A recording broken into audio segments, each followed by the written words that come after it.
ഈശോമിശിഹായിക്ക് സ്തുതിയായിരിക്കട്ടെ. വിശുദ്ധ യോഹന്നാൻ അറിയിച്ച സുവിശേഷം 6-ാം അധ്യായം 54-ാം വാക്യം. എൻ്റെ ശരീരം ഭക്ഷിക്കുകയും എൻ്റെ രക്തം പാനം ചെയ്യുകയും ചെയ്യുന്നവന് നിത്യജീവനുണ്ട്. ഇന്ന് മർക്കോസ് സുവിശേഷകൻ്റെ തിരുനാളിൻ്റെ മംഗളങ്ങൾ ഏറെ സ്നേഹത്തോടുകൂടി ഏവർക്കും നേരുകയാണ്. വിശുദ്ധ കുർബാനയെ സ്നേഹിക്കാനായിട്ട് എൻ്റെ ഈശോ ഇന്ന് എന്നോട് പറയുകയും, ഒരുപക്ഷെ നമ്മുടെ ജീവിതത്തിൽ ഇന്ന് ഈ കുർബാനയെ സ്നേഹിക്കാനായിട്ട് പറ്റുന്നില്ല. പലരും വന്ന് പറയുന്ന ഒരു കാര്യമുണ്ട്, പക്ഷേ കുർബാന വിരസമായിട്ട് പോവുകയാണ്.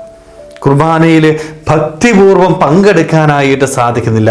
പലപ്പോഴും നമ്മുടെയൊക്കെ ജീവിതത്തിൽ ഉണ്ടാവുന്ന ഏറ്റവും വലിയ ഒരു പ്രശ്നവും ഇത് തന്നെയാണ്. കുർബാനയെ സ്നേഹിക്കാനായിട്ട് എനിക്ക് പറ്റുന്നില്ല. ചടങ്ങ് തീർക്കുന്നത് പോലെ, കടം തീർക്കുന്നത് പോലെ വിശുദ്ധ കുർബാനയിൽ പങ്കെടുക്കുന്ന വ്യക്തികളായിട്ട് നമ്മൾ മാറുക. സ്നേഹമുള്ളവരെ, അങ്ങനെയുള്ള കുർബാന അർപ്പണം എൻ്റെ ദൈവത്തിന് വേണ്ട. വിശുദ്ധ കുർബാനയിൽ ഭക്തിപൂർവം പങ്കെടുത്തുകൊണ്ട് അവൻ്റെ ശരീരവും രക്തവും സ്വീകരിക്കുമ്പോഴാണ് എൻ്റെ ജീവിതത്തിൽ എനിക്ക് നിത്യജീവൻ നേടിയെടുക്കാനായിട്ട് വിശ്വാസത്തോടുകൂടി പങ്കെടുക്കുമ്പോൾ, വിശ്വാസത്തോടുകൂടി സ്വീകരിക്കുമ്പോഴാണ് ഈ നിത്യജീവൻ എനിക്ക് നേടിയെടുക്കാനായിട്ട് സാധിക്കുന്നത്. ചടങ്ങ് തീർക്കാനായിട്ട് പോയി കഴിഞ്ഞാൽ നിത്യജീവൻ കിട്ടത്തില്ല.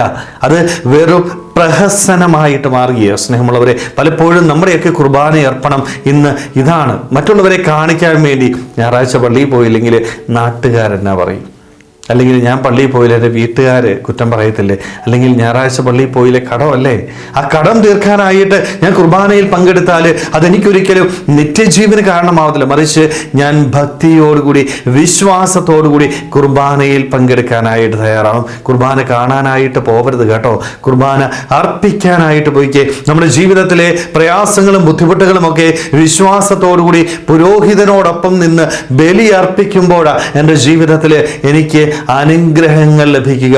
കുർബാനയെ സ്നേഹിക്കുന്നവന്റെ ജീവിതത്തിൽ നന്മകൾ ഉണ്ടാവും. കുർബാന മാറ്റിവെച്ചിട്ട് മറ്റു പലതിനും ജീവിതത്തിൽ പ്രാധാന്യം കൊടുക്കുമ്പോൾ, സ്നേഹമുള്ളവരെ, നമ്മൾ ഓർക്കണം, എൻ്റെ ദൈവത്തെയാണ് ഞാൻ മാറ്റിവെക്കുന്നത്.